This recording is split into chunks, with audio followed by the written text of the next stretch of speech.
Esiet sveicināti! Cilvēki baidās, kad tik kaut kas nenotiek, kad tik graujoša informācija, tūliņ būs karš, tūliņ gatavojieties. Ziniet, ja cilvēks ļoti baidās, viņš skatās uz to, kas notiek, un viņam vēl kāds to runā un nepārtraukt atgādina no, ziniet, ne jau parasti cilvēki, no augstākajiem ešaloniem, no valdības puses, no politiķiem, nu tad, ziniet, cilvēki arī tiek iebaidīti.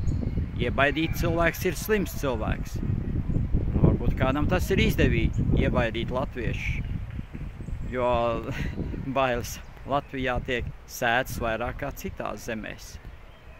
Jautājums ir, kāpēc? Tātad, kādēļ es to jums ierunāju? Tādēļ, kad pārtrauciet baidīties.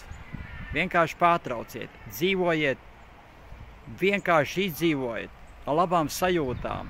Nu, vismaz 1 minūti, 10 minūtes, varbūt pusstundu, stundu.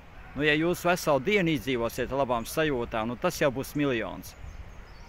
Kāda jēga baidīties? No nāves baidīties. Mēs mirstam katru nakti, dziļā miegā esoši. Par ko jābaidās?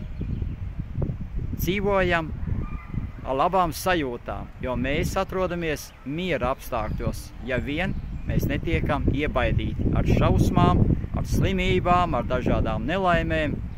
Taču nav jāskatās tā televīzija. Kādēļ jums ir jāklausās negatīva informācija? Pārslēdziet stacijas. Nu, ko jūs teiksiet par šito?